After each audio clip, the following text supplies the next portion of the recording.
En este caso vamos a presentar el final de matemáticas. Somos las alumnas Lamboley Sofía, Cortizo María de Los Ángeles, y bueno, vamos a trabajar a partir de una situación problemática cotidiana dentro de la aula a modo de disparador para trabajar el contenido del sistema de numeración.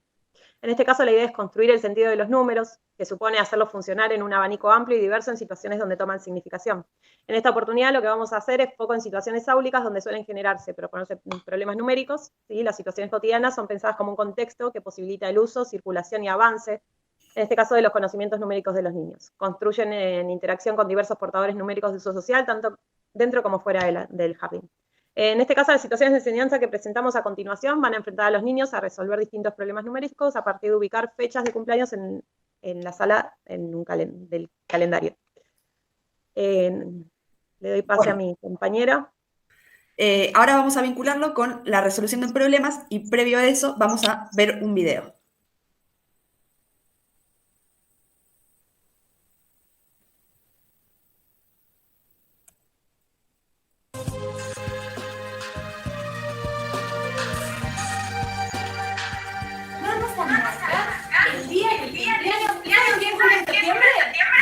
De la sala a la amiga, el 28 de septiembre.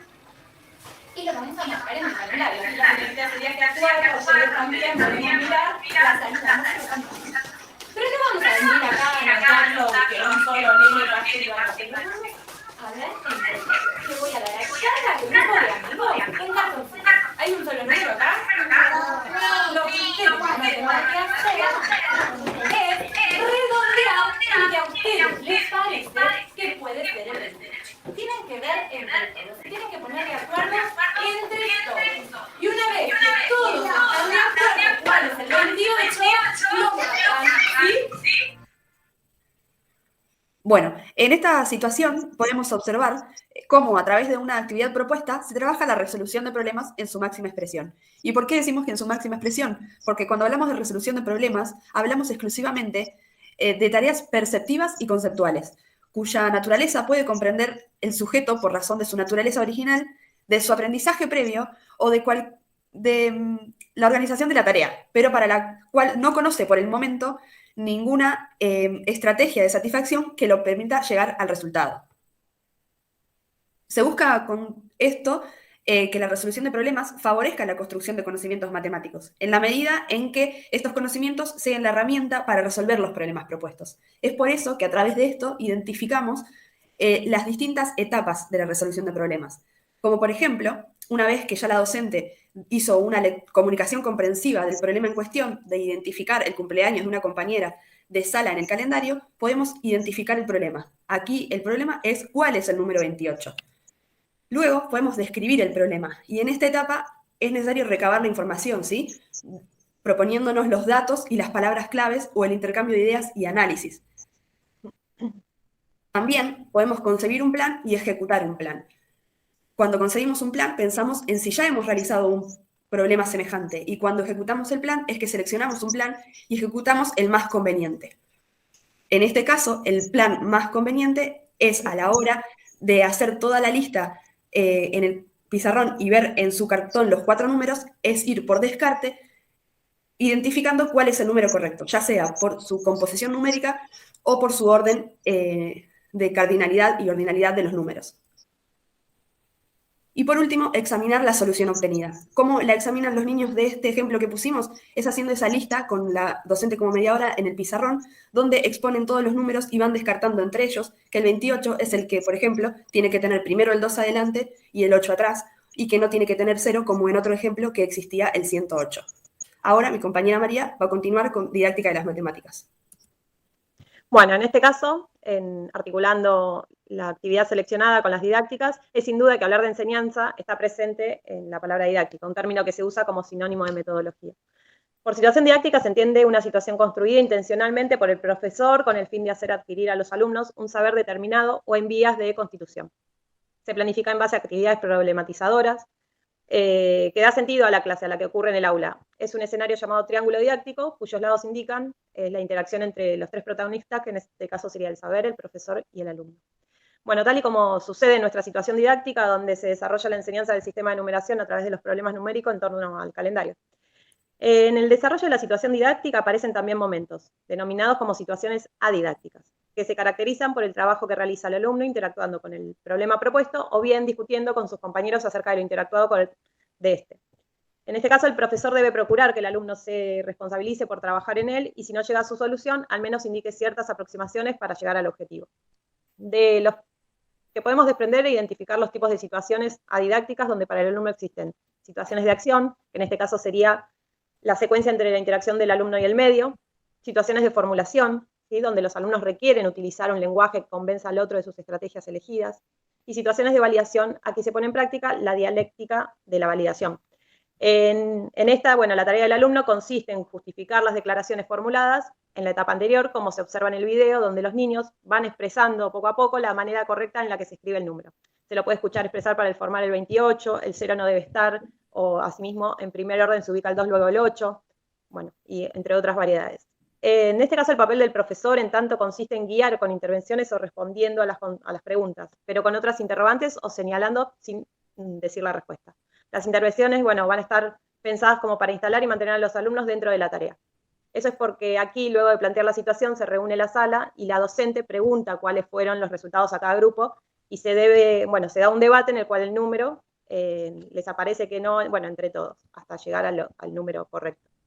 La docente mantiene la incertidumbre respecto a la respuesta correcta y al mismo tiempo va tomando nota en un cartel, como lo vamos a ver en unas imágenes, de las ideas y conclusiones que expresaron los alumnos, desarrollando en este caso la situación de institucionalización.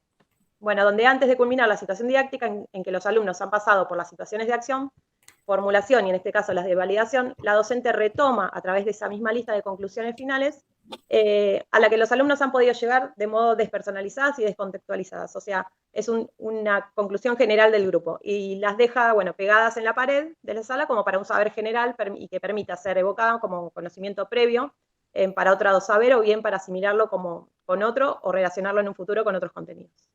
Bueno, cuando hablamos de didácticas, obviamente que no podemos descartar lo que es la planificación, ya que es uno de los elementos más importantes dentro del aula.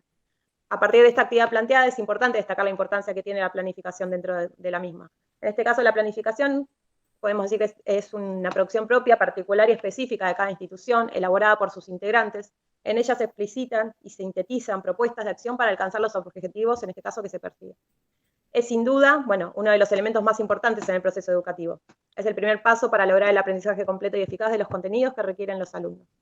Por otro lado, bueno, también permite articular la teoría con la práctica, es decir, poder hacer uso de los contenidos, que en este caso serían la teoría, que son más o menos estándares y comunes de la forma más conveniente posible según el contexto áulico que encontremos. Pensar con anterioridad a las clases permite secuenciar y segmentar el contenido, siendo coherente y funcional en este caso. Es también necesario que la planificación se pregunte en los objetivos más que nada para pensar de qué manera analizar esos resultados de la enseñanza. Una planificación basada en objetivos lo que va a hacer es guiar y encauzar las sesiones permitiendo un ordenamiento más eficaz para la clase. Pero bueno, sin embargo, la enseñanza sabemos que es un proceso dinámico en que influyen muchas variantes que a veces escapan del control y planificación que se organiza dentro del aula. En este caso, la planificación debe ser vista más que nada como una importante guía de apoyo que a veces puede modificarse debido a ciertas circunstancias que se pueden presentar en el momento. Y bueno, finalmente hay que tener en cuenta también en consideración que una planificación seria, en este caso, requiere de ciertos antecedentes previos que ayuden a esa tarea. Debe tomar en cuenta condiciones de los alumnos, de infraestructura, de herramientas educativas. Por eso también nos pareció que la actividad del calendario, en este caso, representa una actividad significativa para cada uno de estos alumnos, donde ninguno quedaría fuera y todos podrán apropiarse de esos contenidos planteados, que en este caso es el sistema de numeración. Desde una situación cotidiana que los entusiasma, ya que estamos hablando de sus cumpleaños, y por otro lado, bueno, que el calendario en este caso es un elemento que encontramos en cualquier lugar, en los hogares también. Así que bueno, continuamos en este caso articulando la actividad con las estrategias como concepto. Bueno, como decía mi compañera, vamos a comenzar hablando con estrategias porque en una planificación y en una resolución de problemas siempre existen estas mismas. Vamos a ver un video.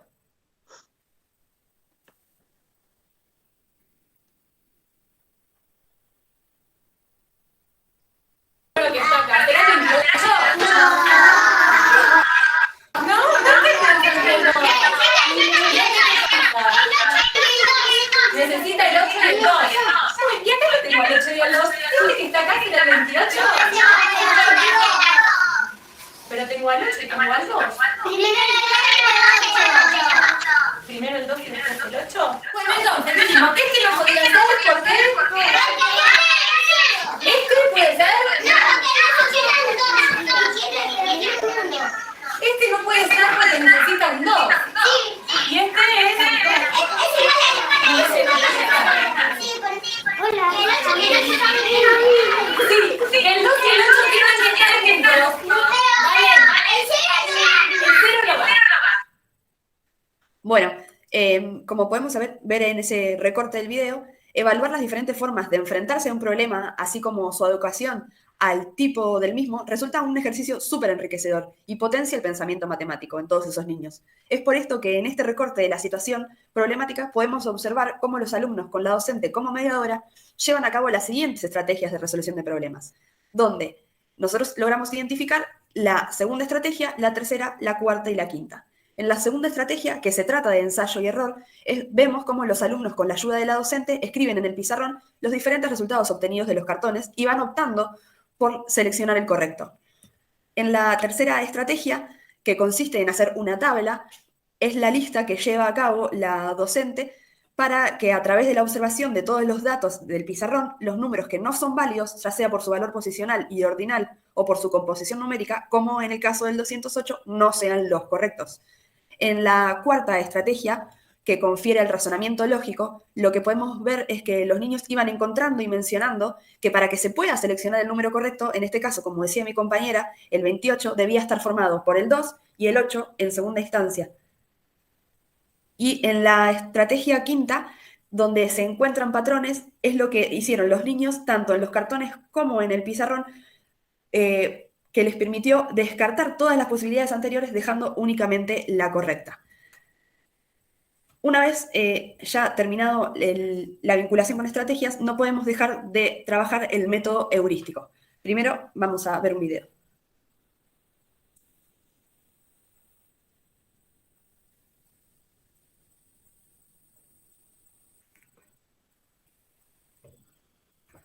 Entonces, en definitiva, ¿cuál es el 28? Porque ¿cómo podemos darnos cuenta que realmente se llama 28 y es el 30? ¿Qué podemos usar de las cosas que tenemos en la sala? ¿Eh? 3, 4, 5, 6, 7, 8, 9, 10. ¿Sí? Bueno, entonces lo vamos a marcar en el calendario de septiembre para no olvidarnos si ese día podés ayudar a nosotros. Bueno, esta actividad que finaliza con ese conteo y el volcado de la fecha en el calendario, como podemos observar acá en las imágenes, y después la docente coloca el cartel en la sala. El cartel contiene todas las estrategias que usaron esos niños para llegar a descubrir que el 28 era el correcto. Aquí podemos identificar cómo, a través, como decía anteriormente, del trabajo en conjunto del intercambio colectivo, todos llevaron a cabo el método heurístico. ¿Y por qué lo mencionamos? Porque la heurística es una disciplina científica y es aplicable a cualquier ciencia e incluye la elaboración de medios auxiliares, principios, reglas, estrategias y programas que facilitan la búsqueda de vías de solución a problemas, o sea, que buscan resolver tareas de cualquier tipo para que las que no se cuente con un procedimiento algorítmico de solución. Ayudándose de uno de los procedimientos heurísticos, tales como las reglas heurísticas, que actúan como impulsos generales dentro del proceso de búsqueda y ayudan a encontrar especialmente los medios para resolver los problemas. Y las que fueron empleadas por estos niños son separar lo dado de lo buscado, tratando de analizar los 4 números de su cartón con lo que ellos consideraban correcto, y determinar si tienen fórmulas adecuadas una vez armada esa lista en el pizarrón, donde, por ejemplo, apelaron en conjunto a sacar a la luz todos sus conocimientos matemáticos en términos de ordinalidad y comparación numérica. Mi compañera ahora va a relacionarlo con las nociones de geometría. Bueno, en este caso, en cuanto al área de geometría, que es la que estudia, digamos, las relaciones entre los entes sencillos entre punto, recta, plano y las figuras que se obtienen a partir de ellos. En este caso llevamos a cabo las nociones básicas de la misma en la situación didáctica que estamos planteando, utilizando las figuras geométricas básicas. En este caso nombraríamos el cuadrado, el rectángulo, el círculo y el triángulo. para realizar una organización de los días y fechas del calendario escolar, donde cada figura representaría en este caso algo distinto. Por ejemplo, si observamos el calendario que realizamos, el círculo, de color rojo, identifica los cumpleaños del mes. El rectángulo en color verde identificaría las fechas especiales del mes, como por ejemplo el Día de la Primavera. El cuadrado identifica uno de los días en que no concurrimos a la escuela, como por ejemplo el día sábado, y el triángulo en color naranja identificaría otro de los días inhábiles en los que no concurrimos a la escuela, tal como un domingo. O pueden haber otras opciones. Bueno, en estas nociones permiten desarrollar en los alumnos su percepción del espacio, su capacidad de visualización y abstracción, y su habilidad para elaborar conjeturas acerca de las relaciones geométricas en una figura o entre varias. Bueno, ahora Sofía va a articularlo con el último concepto de discalculia. Bueno, lo vamos a vincular con discalculia. ¿Y por qué nos referimos a esto? Porque teniendo en cuenta que la discalculia es un trastorno específico del desarrollo de base biológica y que afecta profundamente el aprendizaje de las capacidades aritméticas y las matemáticas, el niño que sufre discalculia es aquel que confunde los números y los signos y no consigue realizar cálculos mentales ni trabajar con abstracciones. Ahora bien, si en el aula que estamos mostrando nos encontramos con un niño que presenta dicha dificultad y teniendo en cuenta todos los aspectos de dicho déficit, ¿qué haríamos? Bueno, abordar la actividad diseñando actuaciones de aprendizaje que conduzcan al niño al descubrimiento mediante la experimentación y los sentidos. Por eso es importante priorizar la comprensión de los conceptos antes que los procesos de mecanización y automatización, tratando de enseñar las reglas lógico-matemáticas desde una perspectiva práctica, facilitando el aprendizaje cooperativo y en equipo, proporcionando experiencias concretas con los números grandes, de tamaño hablamos, y pequeños, haciendo hincapié en la asociación de números con la cantidad que representa. Por eso también es importante la asociación de números grandes en su valor y pequeños en su valor. Es por eso que nosotras pensamos e ideamos una actividad en la que el niño pueda sentirse favorecido, y es un calendario donde los números de los días están representados con palillos. A partir del día 10 podemos observar que ya los palillos se agrupan en ataditos y después todos marcan los números correspondientes.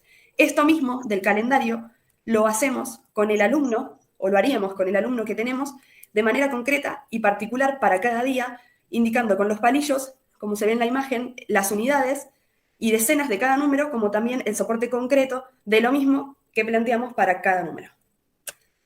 Con este último tema cerramos la exposición del final de matemáticas sobre el sistema de numeración vinculado con una situación problemática correspondiente al uso del calendario. Muchas gracias.